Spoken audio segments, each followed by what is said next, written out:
All right, we are live, ladies and gentlemen. Hi, welcome to another edition of Hubitat Live. My name is Pete Borchers. I'm your host for tonight's episode. We are going to go back to the basics once again tonight. We're going to be talking about a new app called Let's Get Started that Mike's been working on. We're going to talk about doing using multiple apps to do the same different automation. Bruce is going to help us out, and then Chuck's going to help talk about doing some troubleshooting. So, gentlemen, say hello.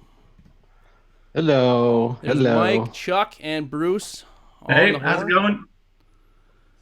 So doing good, guys. So Hello. I'm here too. hey, it's Bruce.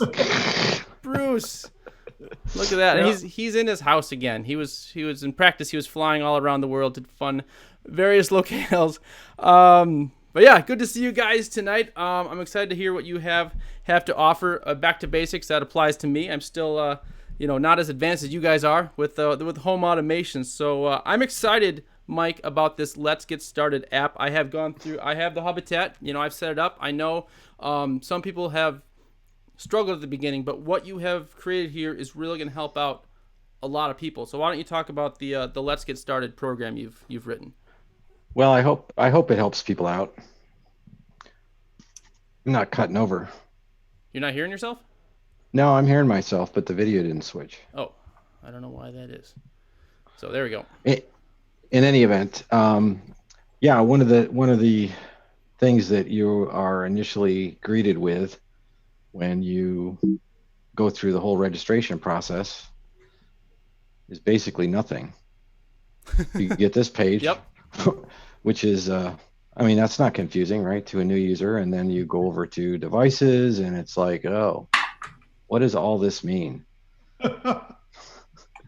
So what we did, hopefully to help people out, is that as part of the registration workflow that you first see when you begin commissioning a brand new hub, there's a new card in there that briefly explains this application. And then after you get done with the registration, you actually end up on this page anyway. So the application that we've set up here is right here, and I'll fire this guy up. And what it does is it's kind of a wizard sort of thing. So it asks you, what kind of devices you plan on using, what are you going to be installing? And you go through and you select a couple of these guys, and what it gives you is a list of potential automations that it will install for you, as well as create virtual devices that are already pre-configured inside these various applications. So hopefully this helps make it a little bit less overwhelming for people. They could leave these install. We'll go through and install some of these in a second. But the idea is that if they want to use these as a template, and when they do get their switch or their dimmer or their motion sensor, that they could go through and substitute it into the rule or whichever one of these automations that we've installed for them, and they could just replace the device without having to go through and learn how to configure the rules. So there's a whole bunch of them in here that ultimately you could install if you wanted to. This is not an exhaustive representation of all the stuff that exists in here. It's just a sample thing because we didn't want to make it overwhelming in yet another way. Yeah, no, I like how it number one gives you a way to start up quick and easy, but it also gives you some ideas of the different types of things that you might be able to do that beginners might not even think about until they've seen.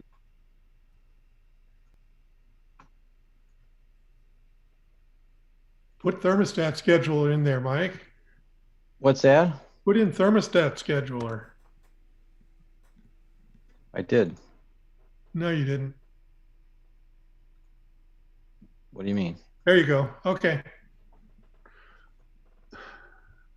Well, that's great if this doesn't work. That's freaking awesome. Let's just try one. Of course, as is usual, all this stuff works perfectly. Until Murphy comes along. Right. Just like the live stream was working perfectly until I tried to hit start on it, and hey, we're late, but we're here. It's working, and I know this is gonna work out here too. So. No, it's actually not going to work out, Pete. What? So, shall we go into the troubleshooting right Well, now? Tell you what, Mike, why don't you play with that? I'll take my segment and we'll come back. You'll get I it working between love now that. and then, right? Bruce, I think that's a tremendous idea. So, Yeah, you like this. Oh my God. If you want to It's a start classic. automating, Bruce is going to give us some ideas for how to automate, do the same automation in a couple of different apps. So, what do you got for us, Bruce? Well, so again, we're sort of focused tonight on new users' experience with Hubitat and how to get going. There's a lot of our customers have never worked with home automation before. On the other hand, many have come to Hubitat from SmartThings or Wink or Iris and have some experience, but it is a little daunting when you first get started. And the very first thing I ever did with a home automation system, which was actually SmartThings, was to get some motion lighting working. So I want to show a little bit about how we can do that by doing a simple motion lighting app automation, and we'll do it a couple of different ways so you can see a progression of how you get started with these things and then move up as you get comfortable and learn how to do it. So the first one I just want to add one thing there, Bruce, is that so many people, from what I've experienced, they want to just jump right into Rule Machine to do any type of a rule. And, things like simple lighting are actually pretty powerful and easy to use, especially if you're starting. Start there and you'll learn a lot, and you can take that over to Rule Machine when you're ready for it. I highly recommend working your way into this. Rule Machine is really an advanced sort of tool, and it's very confusing if you don't know, if you're not oriented to the way an automation system works. It's not the place to start. Correct. And Hubitat Simple Lighting, which is somewhat of a misnomer, it's really basic, comprehensive. It covers many use cases that are very common. It does have a theme throughout that we're turning on lights. Well, let me modify that a little bit. You're turning on something that is controlled by a switch or a dimmer. So anyway, Let's fire up Hubitat Simple Lighting. And we're going to create a new simple lighting rule. So I want to do a motion lighting thing. I have a light here that's near me. If I turn it off, you'll be able to see that I've turned it off. So I'm going to do that right now. You can see the lighting on. Well, I guess you can't see me at the same time, can they? Yeah, we can see you. You're there in the corner. I'm here in a little corner. Okay. Yep. All right. So which light do I want to control? This one happens to be plugged into a peanut plug. So I'm going to control the fancy right now. If it was a dimmer, I could turn it on and set the level to whatever level I want. But for now, I just want to turn the thing on. And how do I want to trigger it? I want to use a motion sensor. And I actually have right here with me a little motion sensor that I keep around for play. So that's the one I'm going to use. It's a nice motion sensor. And I'm going to turn on the light when motion starts. Usually that's what you want. Usually don't want to turn on something when it stops, but that's a choice. But we're going to use starts. And then I want to turn it off when motion stops. Now this is often what you're going to do when you set up motion lighting in a room. You want the lights to come on when you go into the room, when motion is detected. And you want them to stay on as long as you're in the room. And then when you leave, you want to turn them back off again. Now, because motion sensors are pretty sensitive, you might stand still long enough for the motion sensor to go inactive, and you don't necessarily want the lights to turn off that instant. So you can use a number of minutes here. You might put in 1 or 2. You'd be surprised. You'll discover that by playing with this, that a couple of minutes is actually a pretty long time. So for tonight's purposes, I'm going to put in no minutes. I want to just use this as a demo. A minute is an eternity, when you're on live television. So we won't do that. All right. So here I've created it, and notice it's created a name for it. Turn on peanut plug when an ICE motion sensor series is active. We could change that name. I'm not going to bother. Well, yeah, I will. You can change it, and we'll just say Bruce's demo motion lighting. Boom. There we go. Very clever. All right, we got it all set up. I'm going to hit done. And now that app is actually active. And if I pick up my little motion sensor here, boom, the light turned on. And I'm going to put it back down, let it go inactive, which this one takes about 15 seconds. Come on. That's exciting. This is great television. This is the exciting part. Oh, there it goes. There it is. There we turned go. off. And so there we have my little simple lighting rule. We'll go back. I want to get rid of this one because now I'm going to show you how to do the same thing, but with another app that's built in called motion lighting. Now, simple lighting lets us do something pretty basic. You notice that there are not really any other options other than turning it on and how long will it stay on with this app. Right. So we'll get rid of this guy. Are you sure? And we'll go over here to motion lighting. This one is a more advanced app for doing more sophisticated lighting setups than what you can do with simple lighting. Now, as a point of reference, I use motion lighting for pretty much every motion lighting situation in my house. It meets my needs. I don't use rule machine for most of these. There's one or two that I do where they're just weird.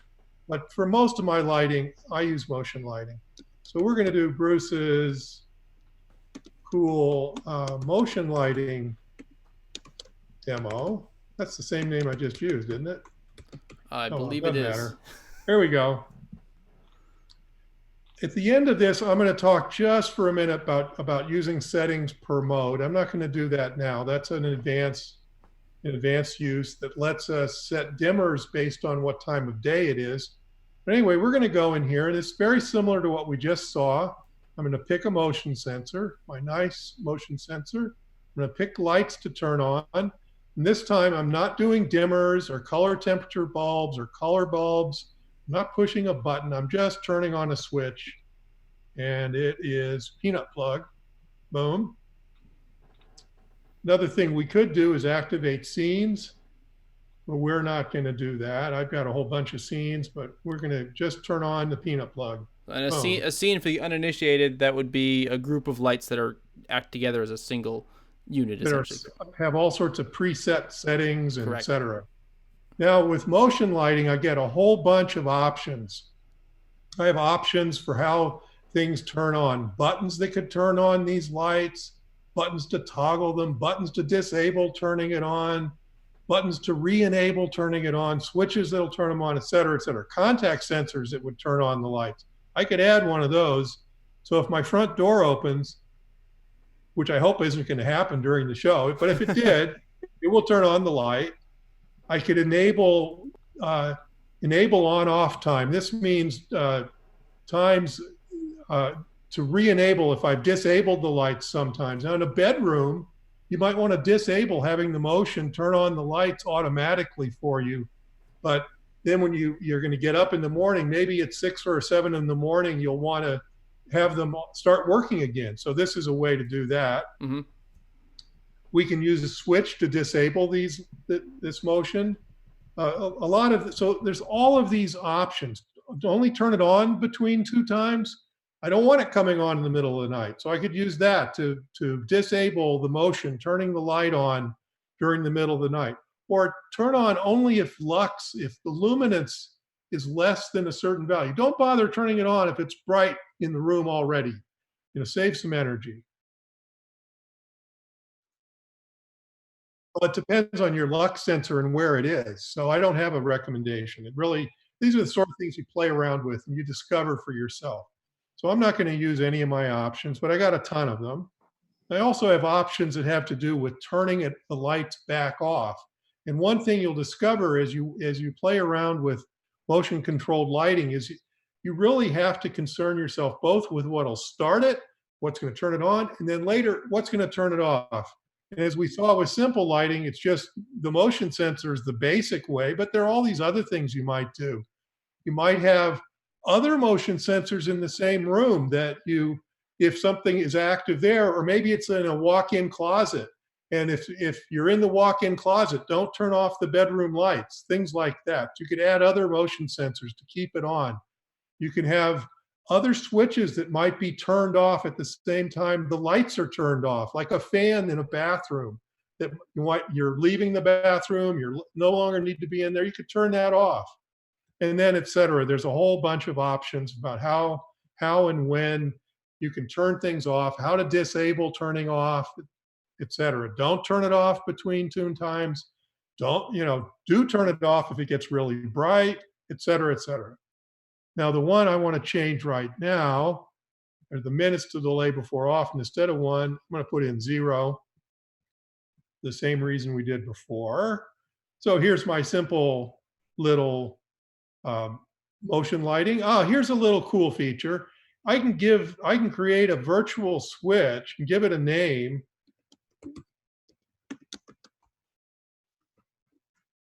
And I could now, by doing that, this little switch will control the lights. And so I could put that in Alexa or Google Homes and say, hey, Alexa, turn on Bruce's lights. And that would turn them on. You got that app installed, I hope. And then I'll pick up my little motion sensor and boom, there's my light came on. Yeah, I'll put it back down and hopefully it'll turn off.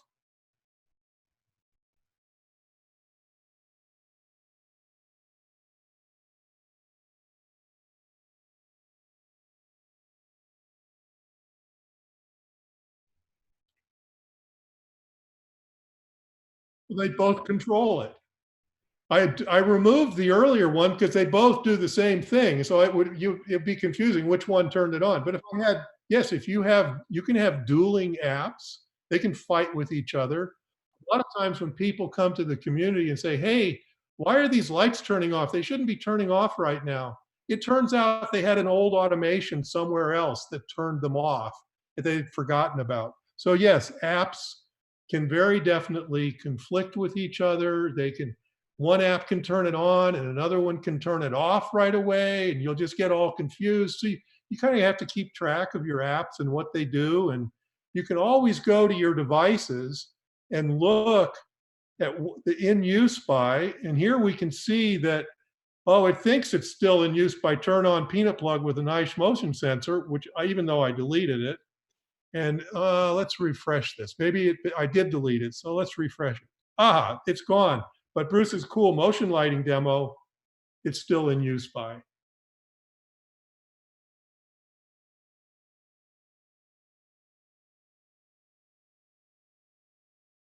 Yeah, now I may be driving my wife crazy. She's in a different room, but let me pull up just so you see how cool this is. A nice motion sensor. This is the one I play with all the time. All right, so that's my little intro to using 2 different kinds of apps to do motion lighting.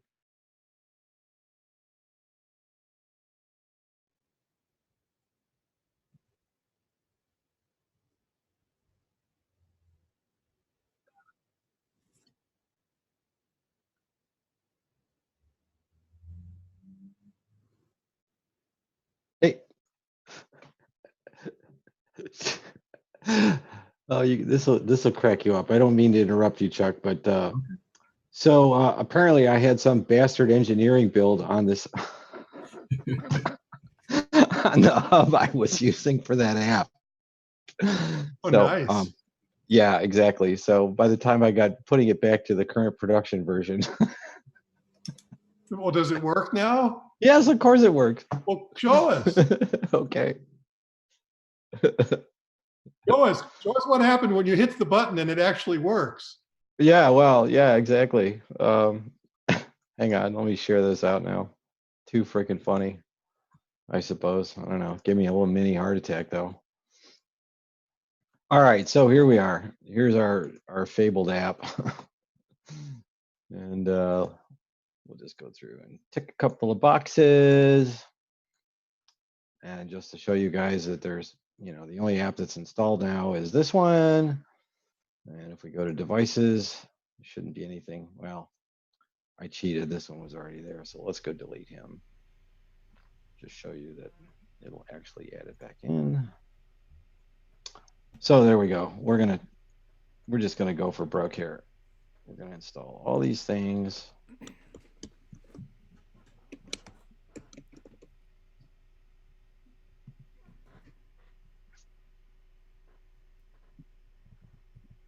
And I have another log window. There we go. How about that? So now when we go to devices, it installed all those devices. And we go to apps. And we've got all these apps installed. And if we go into one of these, we'll just grab this one. There it is using our demo porch light. Let's go into another one. Let's see. Pete, There we go. This is a common one. Pete, Yeah, I'm here. I fixed it. Thanks, guys.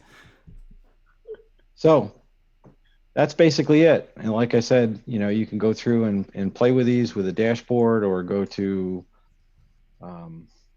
the device and driver page. So hopefully that'll help people at least get started and not be so intimidated with, empty device lists and empty application lists. Yeah, and so then once it builds that rule, you can just go in and change the device to an actual device you have, right? If you want, or you could just use it as a model and, do your own thing. But yeah. Okay, I think that's great. I mean, that's something we've been looking for, and I know the community's been looking for that. So yeah, I think that's fantastic.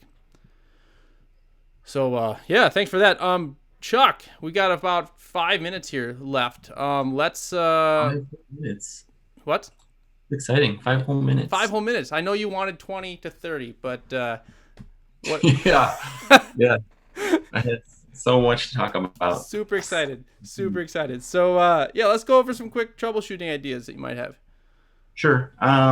So support asked me to kick in some ideas about just very basic troubleshooting. So the first thing that I have to say is check your logs. So one of the very common things that can occur is you'll get errors either on apps or devices, and they will pop right up here in your live logs while you're watching it. Or if you happen to know that something happened in the recent past, you can actually click on this Show Past Logs. This is a test hub. There's basically nothing installed on it, so my past logs are very sparse here. But you can see that I have a virtual switch that I've turned on and off a few times about half an hour ago.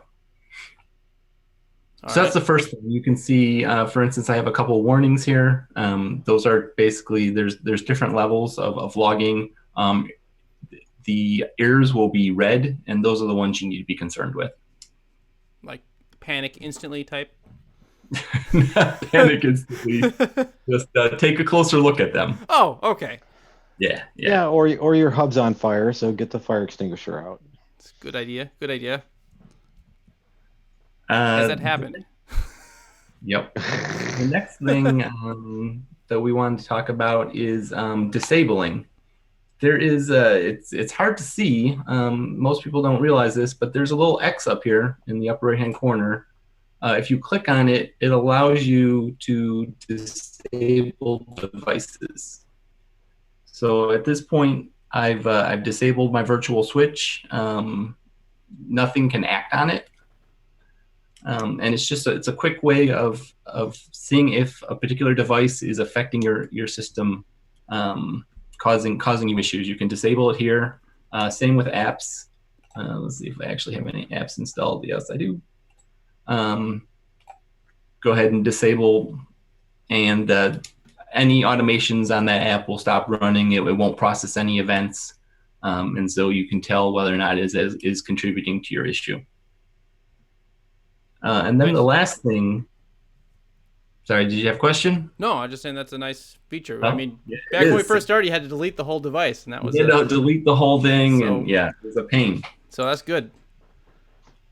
And then the last thing is, if you've created an automation and it doesn't seem to be working right, the first thing you want to check is the device that you're automating. So You can go to the device page directly and interact with the device. Let's go ahead and disable that. There's things here for if this was an actual device, you would have the same kind of commands where you can turn it on and off from this device page. Mm-hmm. And then, in addition, if you've created an automation, you say you've created some complicated rule machine automation, and it doesn't seem to be working. What you can do is you can recreate that, or swap out one of the devices with a virtual device like this, where you can come in here and control it easily.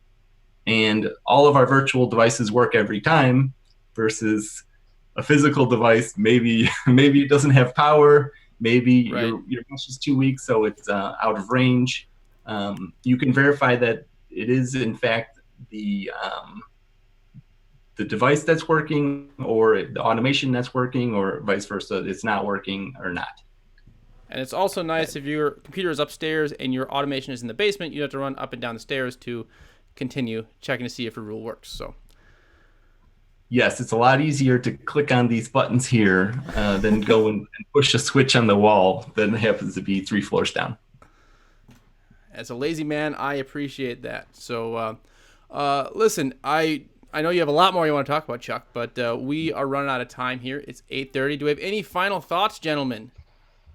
Yeah, there was one question on the YouTube chat I'd like to address. Somebody said, I would love a way from the apps panel to see what is running. Well, everything on there is running all of the time. If you install an app, that app has what are called subscriptions to events, or it has schedules display what is running and what is not. If you've installed an app, it's alive and it's kicking, like you saw me do with simple lighting. As soon as I hit done and installed it, my motion sensor was alive and it would do what that simple lighting rule said. So I hope that answers that question. Yeah, just to add to that, that with these automations, if we were actually show you what was running, you really wouldn't be able to see it, because it would turn on and turn off so fast that you wouldn't notice that a certain rule ran, because it literally starts up and does what it needs to do and shuts down again very quickly, less than a second. 100 milliseconds, 200 milliseconds, in a very, very short period of time that actually the app is actually doing anything. Most of the time it's sitting around waiting to do something. That's why they call it automation. It's automatic. All right. Well, guys, this has been a lot of fun. Thanks for letting me host here this week. And I want to thank everybody else for watching here. If you want to subscribe to our channel, you'll have updates when these Hubitat Lives come on. We're hoping to do it every couple weeks, but as you know, that doesn't always happen. But every 2 weeks is the plan going forward. So, yeah, you can always ask your questions. We'll try to get to a few more here offline if we can. And thanks for watching. It's been Mike, Chuck, Bruce. My name is Pete Borchers. Thank you so much for watching, and we'll see you next time. Bye. Thank you. Bye, guys. Bye.